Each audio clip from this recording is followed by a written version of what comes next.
very effective. Okay, so if we just go through, can I also have the stiletto ones? Yeah, just so they can see a few of them. Yes. So you see we have the, is this a square medium, I believe? Yeah, square medium. We have stiletto long.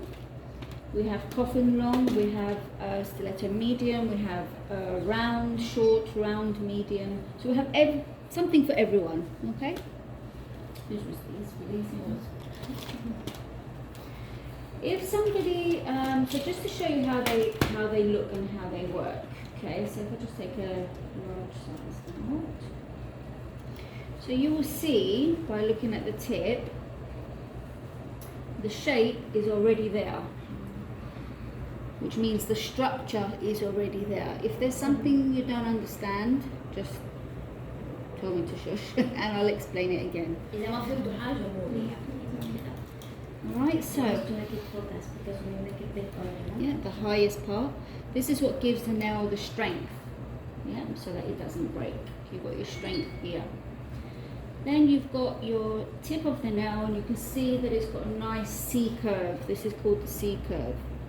And this is really strong. When I bend it, it doesn't really move. Okay? So the strength and the shape is all done for you. You don't need to file it into shape. You don't need to think about, is it the same as the next one? They're all going to look exactly the same. Okay? Which is the benefit of doing something like soft gel. But if this person, I don't know, your client, this is a long coffin. If she wants a short nail, you're not going to use a long nail and don't cut it. Because if you cut this nail to make it short, you've gone to the apex. So the nail is going to be the wrong shape. It's just going to come up and then it's going to be cut off. Use the short nail. Yeah, we have short sizes. Okay. If she wants a long nail but she wants it just a little bit shorter, that's fine. But only by 25% can you make it shorter. Yeah. Any more than that, then you make the nail weak. All right. But you shouldn't need to do too much to them because we have medium, we have long, we have short. So they're all there for you. All right. Does that make sense? Yeah. This is not your traditional plastic that other tips are made from. This is actually made from a soft gel product. So this product is already strong enough. Okay. It's got all the strength built in and your shape. What's going to make it last longer is your soft gel adhesive. This is how we bond the nail to the client's nail. Yeah, it's a soft gel adhesive. It's not a regular adhesive that dries with the air. It is using, because it's a gel, you need to use your LED light and your soft gel touch light for it to cure. Okay, which you'll see me use in a minute.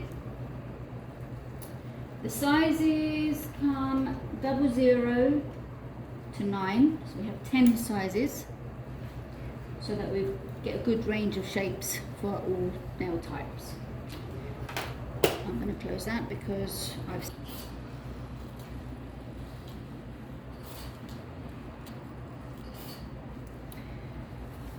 The white one is a wooden file. This is a 240 grit file. This is the softest file we have. This is to be used for the natural nail. These files are not for the natural nail. They're too rough. Please only use this for an extension. So you see they've got numbers on them. The higher the number, the softer the grit. So the higher the number, the softer the nail is. So something like a 150 will be much rougher than a 240. If you try and file a natural nail with a 150 on her nail, I mean, it's giving me goosebumps. What it will do, it will disturb all the layers of her nail and she'll have peeling nails because it's too rough. You must only use a 240 wooden file on the natural nail. So these are okay for extensions, polygel, acrylic, anything like that is fine, or soft gel if they want to shape them a little bit, no problem. We're going to use the 100, 180 to buff the nail before we apply. The same preparation as we do for gelish. And the 200, 280, really, we're not going to use it for today. We won't need it. Maybe when you're doing the polygel, but we'll see when we do that in a second. Doesn't matter which one you use. They're both really, really sharp. In fact, I like to use both. I like to use this to push and this blade to scrape. But it doesn't really matter which one. So, this skin here, this skin right here, is called your proximal nail fold. This one here. We're going to push back the proximal nail fold.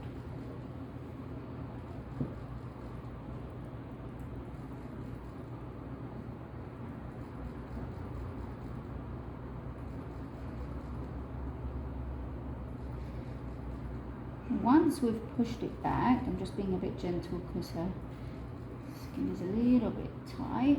Then we use either the blade on this one or this one. Can you see that white line? Yes. That is the cuticle, the true cuticle. This bit of skin here that everyone cuts off is not the cuticle. That's your proximal nail fold. So, with my blade,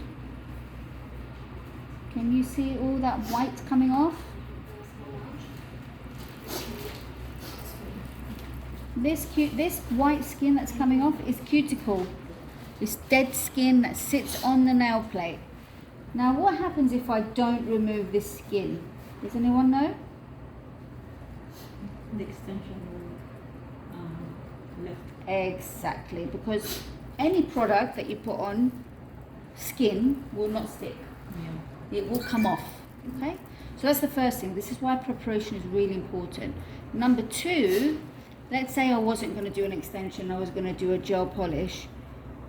This will be a very untidy nail if I try to paint over skin. It won't be smooth and perfect. So yes, preparation and getting rid of the dead skin, the cuticle, which is this part, is really, really important. Now you'll notice that my blade is flat. I'm not using the point. This is where you scratch the nail. My blade is flat. I'm coming up, I'm turning to the side. And my blade is coming underneath slightly the proximal nail fold. And then I can come up this way, come up and down if you want.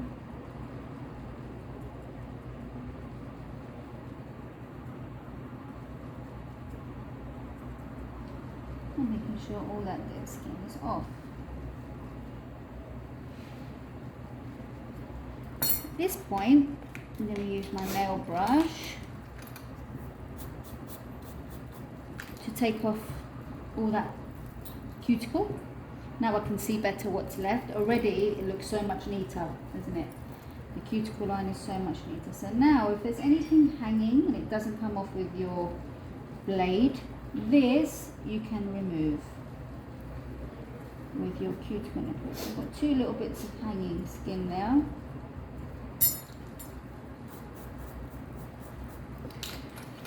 This is the only thing I cut. I know everyone over here, they like to cut everything they see. Please don't. What happens is, if you cut all this skin, or if there's anything on the side that needs to come off,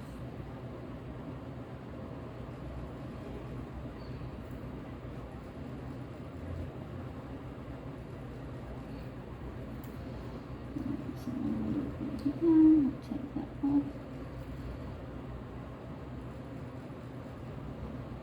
So I just think, why make more work for yourself when you don't need to do it. So I'm just going to check that's nice and neat.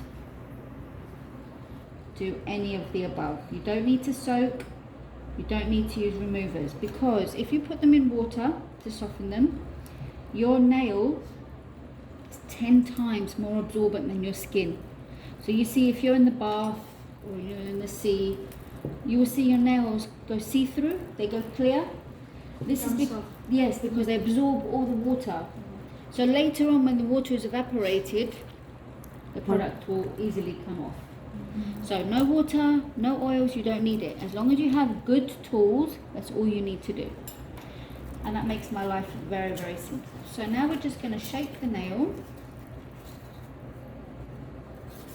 And it's a short nail already, so I'm just going to make sure it's even.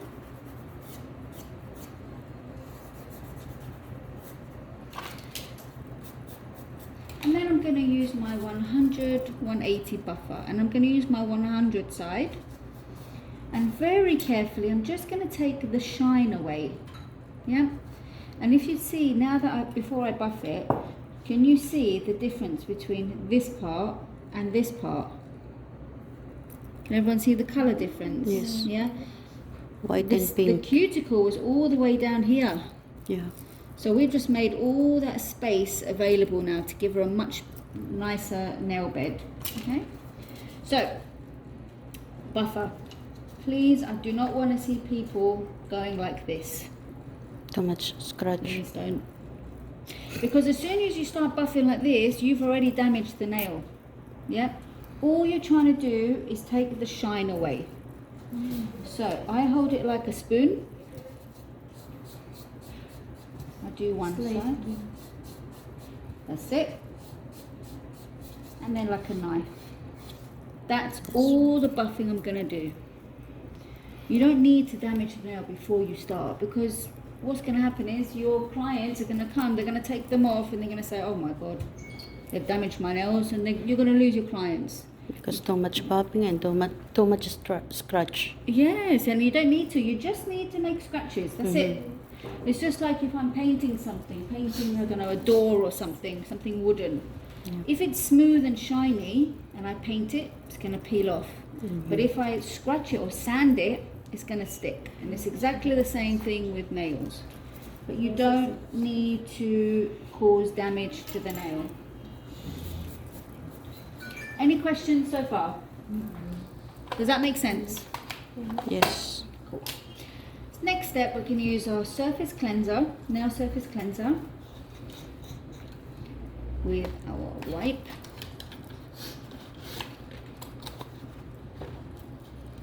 And this is just going to cleanse the nail plate. Cleanser like alcohol or this different? It was different, otherwise we would just tell you to use alcohol. Yeah, this has got this has got other ingredients that don't dry out the nail too much. So it doesn't take away the natural oils in the nail. It just takes away the oils that need to come away. Not like alcohol. It's like alcohol, but it's not alcohol. Okay. Yeah. So it's just dehydrated, cleanse it. There's no bacteria on there. There's no infections gonna be happening. It's all nice and clean. Because we are using here alcohol this first time, huh?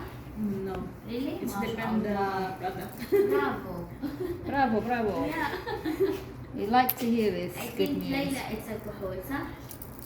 You use it alcohol. No. We have dehydrator like that. Yeah, The good. cleanser. Okay. So after the cleanser, you can use pH bond. This is also going to dehydrate and clean the nail. And you see, I'm also going underneath. Bits. Okay. So we said the largest 0, 0, the smallest is 9. The more you do this, you will eventually know roughly what number the client is. We have tiny little nails here. You know the problem when